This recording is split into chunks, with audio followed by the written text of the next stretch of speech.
All right, welcome to Tile Coach. I'm Isaac Ostrom. Today I have a video that's showing a pretty trick installation. So in this job, we have a curbless entry shower. And if you want to see the video on how we slope this floor, we actually just used plywood. We didn't use mortar under this. If you want to see that video, I'll put the link in the description below. We also have our Laticrete down here too. You can see we have Schluter Laticrete. We have the Laticrete cables actually running under the entire floor of the shower, which is awesome, right? If you have a heated floor, you're not going to want to walk into a shower floor that's cold. So we have heated floor cables going all the way down. If you do that, even though the Laticrete is waterproof, the membrane itself, they still want you to cover it with a sheet membrane. So we've used Laticrete hydroband sheet membrane to go over everything. And so the last thing that we're going to end up doing here for the prep of this shower is to do a coat of liquid hydroband. And that's one of the great things about using Laticrete products, right? They got a sheet membrane and they have a liquid. Now I get the question a lot too, is it necessary? Do you have to do a liquid coating over a sheet membrane, right? Because even Laticrete says that this is sufficient. As long as you have a 2-inch overlap in all of your seams, you're good. You're under a lifetime warranty. We use Multimax Lite thinset to adhere it. Multimax works great for putting together sheet membrane.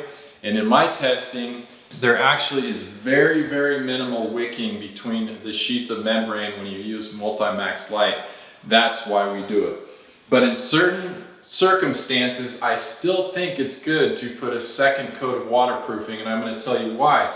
We have a wood substrate under here. We have we're on a second story, so down below is a living space.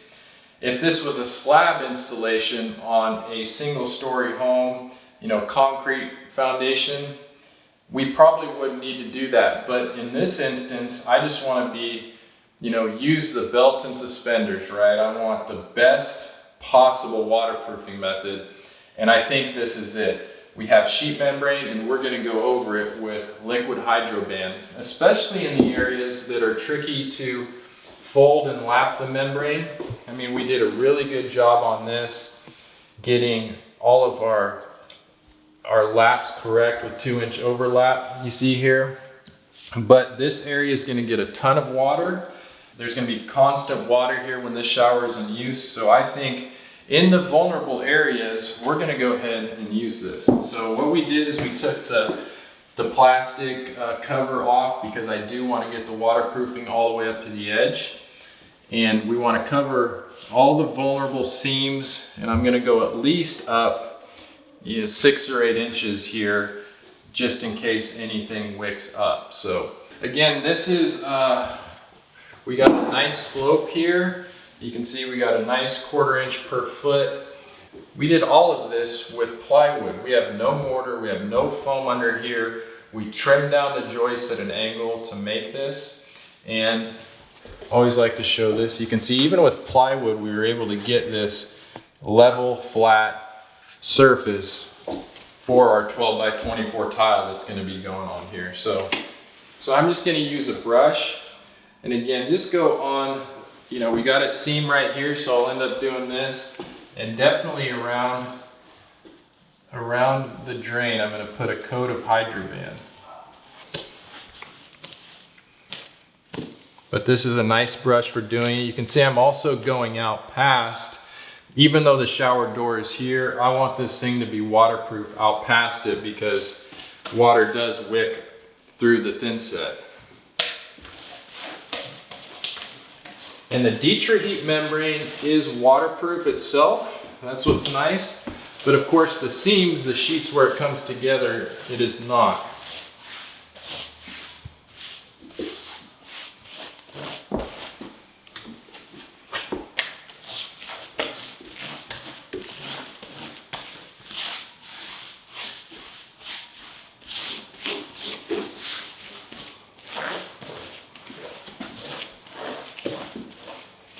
I get a lot of questions about Red Guard too, because that's just what's available at Home Depot. I'm not a huge fan of Red Guard. I'm not saying I won't ever use it, but Hydroban is much better. It's much more durable. You'll see if you use it, if you've never used it, you'll notice the difference when you use the Hydroban.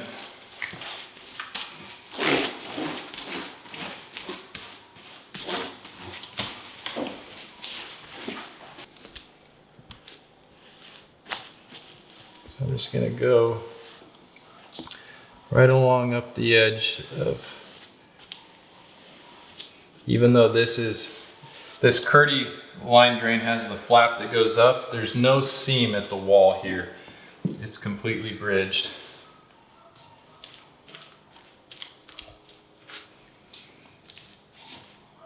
But I just feel better doing this. It's just a little bit of work, a little bit of money on material to have peace of mind for these installations that are on a second story. I've seen way too many showers fail, and so I just feel better doing this.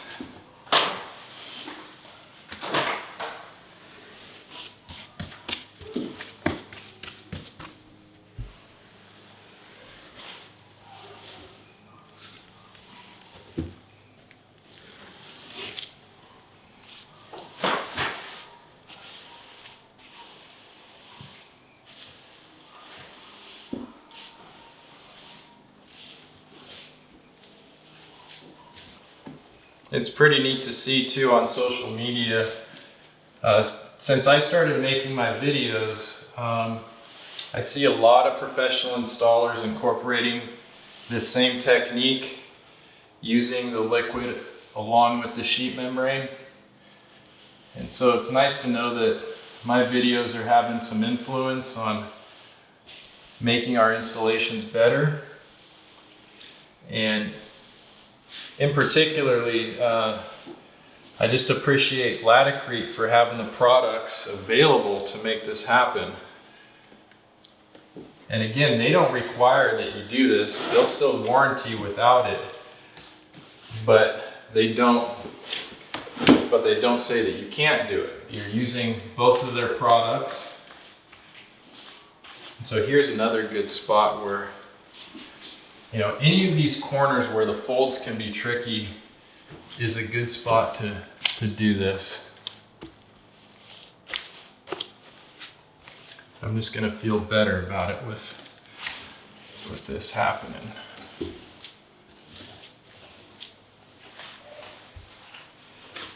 A little more here.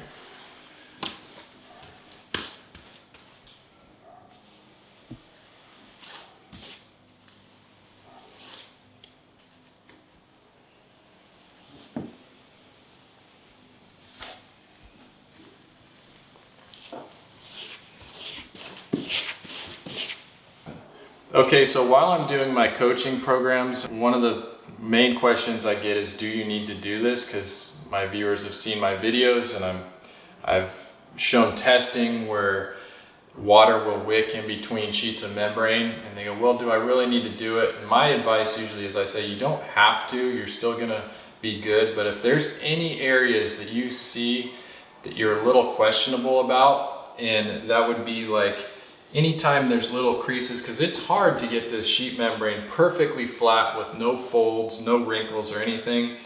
Here's an example. There's a tiny little wrinkle in this overlap of this seam right here. And I just feel so much better having a liquid waterproofing to go over it. And so, you know, some people are really good at getting the sheet membrane perfectly flat. But most do-it-yourselfers don't have the skills, because we do this all the time, to get everything perfect. So this liquid membrane is just like some insurance on any little areas that might be sketchy. So I would say 90% of the time, my coaching clients decide to just purchase a bucket of Hydroban and go over it.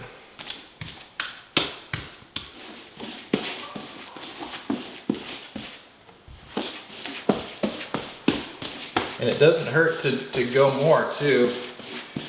You know, I could just put it, in the amount of time I did the seams in the vulnerable areas, I could just go over the whole thing too. It does add durability to the sheet membrane.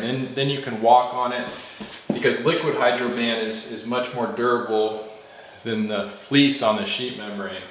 So, you know, I'll probably just go ahead and give this other little section a good coat so that while we work on here, we have a little more protection.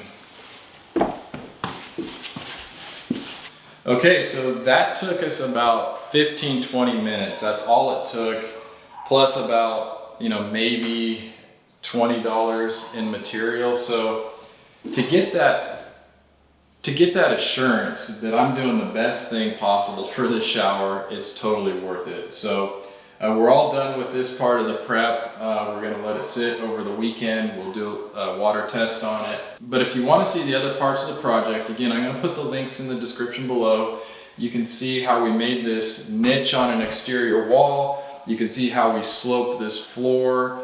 And you can see, you know, how we put the Dietrich heat membrane down and everything like that. So this is a really trick shower. This is probably more professional type installation. A DIYer might not want to take this on, but maybe if you do have some skills, you can pull this off. But if you want to see how that's done, again, check out those other videos. Make sure you're subscribed and have your notifications on, because we have over 200 videos that are just like this one, very informative and made both for DIYers, beginners, and professionals. So there you have it. Hope you liked the video. Last but not least, I love you. I love being your tile coach. We'll see you on the next video.